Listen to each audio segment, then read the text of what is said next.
It's Amazing Friday because we have got Professor Duncan Lascelles here. Now, any vets in the UK will be going, oh my God, how did she pull that off?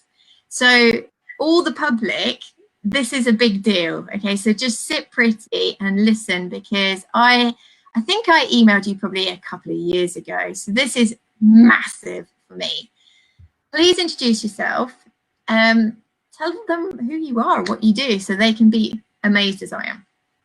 Sure. Well, hello and good Friday to everyone. So I'm Duncan, and you can probably tell by my accent that I am British, and I grew up in Britain, went to vet school at Bristol, did my training for further training at Bristol, and then Cambridge University, where I trained as a small animal surgeon. So I'm trained as a small animal surgeon. There we are. But since about the year 2000, I've been working in the United States. Most of that time spent at North Carolina State University, which, if you don't know where North Carolina is, everyone knows where New York is. Everyone knows where Florida is. North Carolina is on the East Coast, halfway between those two. Just draw a line between those two. Halfway down, that's North Carolina. And I live in Chapel Hill. It's sort of in the center of North Carolina.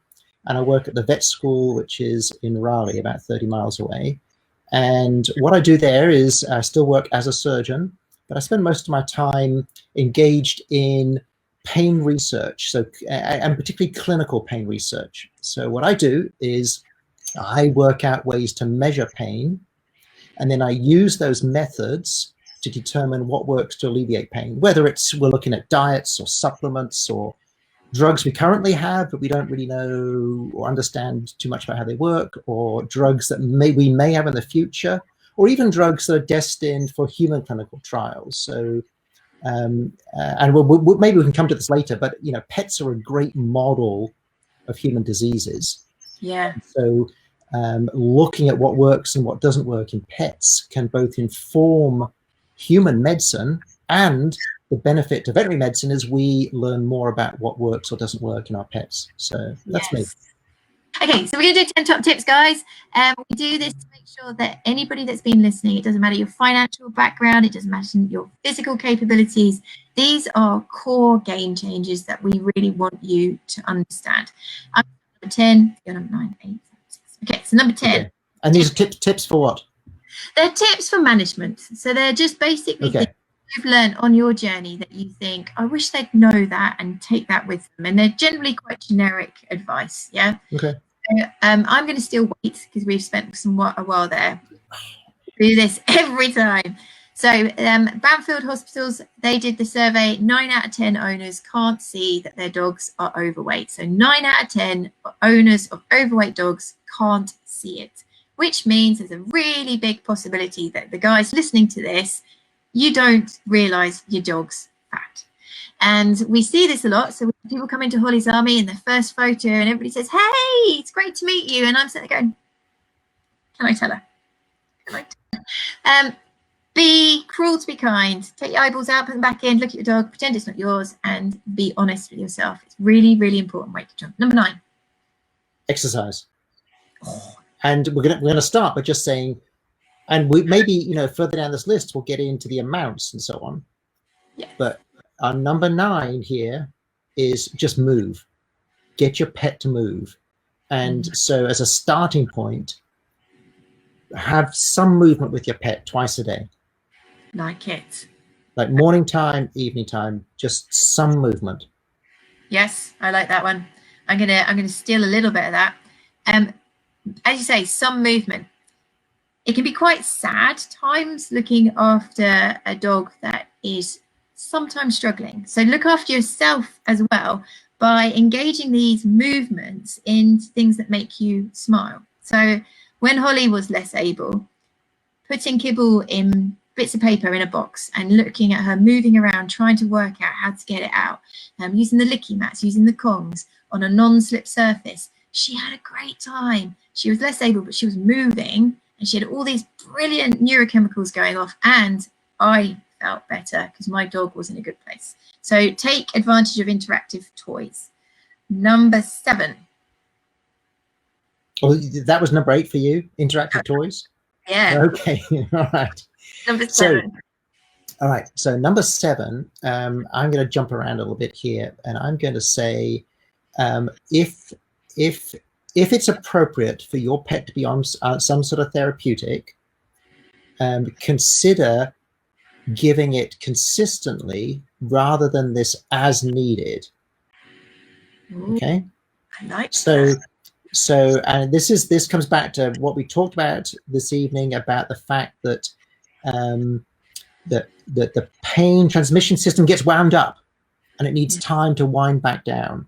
And that will not happen if you give a medication intermittently, once a week, once every couple of weeks, for 2 days every couple of weeks. And this is something to talk to your veterinarian about. But just, that's our number. I forget, but 7 or 8. Number 7. 7. Yes. We're going to think about consistent medication. That does not mean lifelong, just consistent. Yes. Number 6 for me comes from a phone call last week, I think 3, where introducing the idea of multimodal therapeutics, so multimodal pharmacologicals. And you could hear the people's breath go at the end of the phone of, what, more than one drug? Oh my God, that's just, no, they work in different places. Be confident that a multimodal pharmacological approach, if required, they've thought out. These drugs are working in different places. They're not all kind of stockpiling on top of each other and going to cause a massive problem. They're working on different parts of the pain pathway. So have faith. Number 5. Omega-3 fatty acids or marine-based oils. Ooh. Enough said. Enough said. I know. Well, you can say. I'm not going to. Consider adding those in. Now there is an expense involved, and this is where you have to get a little bit smart. You have to do your research. Yeah. And so if you're going to add these into the diet, say you have a preferred diet for your dog, that's fine, but you want to add these in, and you should consider if your dog has arthritis pain, because they do work. Okay. Make sure it's a reputable brand, and one way of telling a reputable brand is if that company does what's called third-party testing. Right. So what that means is they send their product out to a completely separate company that tests it to make sure that you're getting what the company says you're getting in terms of amounts, and that there are no contaminants or anything else in there. So third-party testing, and then look very carefully at the different brands and the amount of omega-3s that your veterinarian is recommending. And try not 20 capsules. So look at the content per capsule. So just be smart about it. So do you have a figure? Because it's spun all around the internet. People are saying different things, and it's anywhere between like 100 and 175 milligrams per kilogram of EPA, DHA, ETA, right. And people are struggling with this. Yeah. Cam really annoys them because we don't go, just get that one. We kind of say, right, so these are the figures that we try to encourage you to do. I think it's a 5-to-1 ratio of omega-6 to omega-3, and that's really complicated for a normal public. Do you have figures that you? Yes, it can get very complicated very quickly. So I like to start off at the level of okay. Try and add in at least 100 milligrams per kilogram per day. Yep. Somewhere between 100 and 200. So that's where you pitch in terms of number of milligrams of total omega-3 fatty acids. Right. Perfect. And then stop there. Because if you use a reputable brand, you'll get the appropriate ratios of DHA and EPA. And when you add those omega-3 fatty acids into a diet, you're going to improve the N3, N6 ratio. So I try not to overthink it, because I think then, things don't really always work out. No, it is. What I do find funny though, and this is just very right, put more energy into thinking about our dogs than we do ourselves. I'm probably not going to eat a balanced meal tonight. I'm probably going to drink rather than food, but do kind of have a disproportionate passion for what our dogs eat than what we do for ourselves, don't we? Now, what are you going to drink tonight? Oh, gin. Oh, okay, all right. With That's tonic. supposed to be okay. With tonic. Right. So you've got the yes, okay. You got everything covered. It's Good Friday. I've got a bit of line. Yes. That'll be all right. Right. Okay. Cool. So talking about taking your eyeballs out and putting them back in and looking at your dog differently, please look at your house differently. Everybody is at home at the moment. Everybody's doing DIY. Everybody has decided that they're going to pull their wardrobes out, move their beds around, you know, got time to kill. Just think about the change in environment. And we've spent some time talking about flooring, and I've seen it so many times where dogs come in and they see me as their first opinion vet, and I dig a bit deeper and something's changed. It might be that somebody came to stay and they did loads more dog walking because that person had never been to that village before, so they went to that pub and they went to that shop and they went to blah, and the dog overdid it. Or something in the house has changed and the dog is now slipping and stumbling and falling. So please look at your house with fresh eyes. Number 3. Okay, number 3 is going to be young.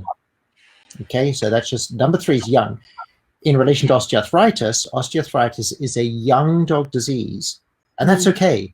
It's okay to embrace that, because if, as an owner of a young dog, you embrace the idea your pet may have osteoarthritis, may be prone to osteoarthritis, by tackling it now, you can improve your pet's future dramatically. And it's and I think if the opposite of burying your head in the sand and trying to ignore it until your pet is much older, that's the wrong way to go, because then the problem is so difficult to manage, So think osteoarthritis, young dog disease. Yeah, 100%. Number 2. Yes. On that note, let's start talking about arthritis and pain earlier, in that puppy classes and people that have influence, be them dog trainers, behaviorists, nurses, first vaccines, second vaccines, we do need to start equipping people with the tools to understand identifying signs of pain. And I think at that point, owners are very receptive, because they come in and go, I just want the best thing for my puppy. He's brand new. I want him to, remain safe and grow up well. And we should introduce the idea that pain will occur in this dog's life at some point, and I want you to be there and able to identify it early. So number 1. All right, so many things we could continue to talk about. The benefits of massage therapy at home, being open to therapeutics. But I think my number 1 is just talk to your veterinarian. Have a conversation. Your veterinarian wants to help, and talk to them and make this a team approach. You, your veterinarian, the practice staff, this is a team approach. And if you start talking to your veterinarian, you'll find them giving you advice about, as we've talked about tonight, what you can alter in the home to make things easier. Dietary advice, exercise advice, as well as the appropriate use of therapeutics. All those things combined together. But your best source of information is your veterinarian. Yeah. So use that portal. Love it. I think that's a very good 10 top tips. I'm very proud of ourselves. All right. Thank you. I've had. You're very welcome. I really, really have. I'm so grateful that you've given us your time, because he's such a busy man. Well, this was an absolute pleasure. You are doing a fabulous job with the resources you're creating and the passion with which you're disseminating information. So important. Yeah, and I have to put my hands up to the CAM team. There's a lovely team of women from all over the UK and the globe now. Most of us have never met, and we all converse by WhatsApp, instant messenger, and email, and all of them are working their absolute socks off to create this stuff. So there's probably 20 to 30 of us at any one point making this happen. So CAM team, thank you so much. You're awesome people. Great job, everyone. Yay! You're going to come back, because we're going to have so many people say, this was amazing. I would be delighted to come back. And I'm just going to say happy Easter to everyone. I know it's a really odd time in everyone's lives, but I hope you do find some happiness this Easter. Take care. And have a really good Easter yourself. I'm going to say goodbye. We will both disappear. Thank you very, very much. Very welcome. Bye, Dad.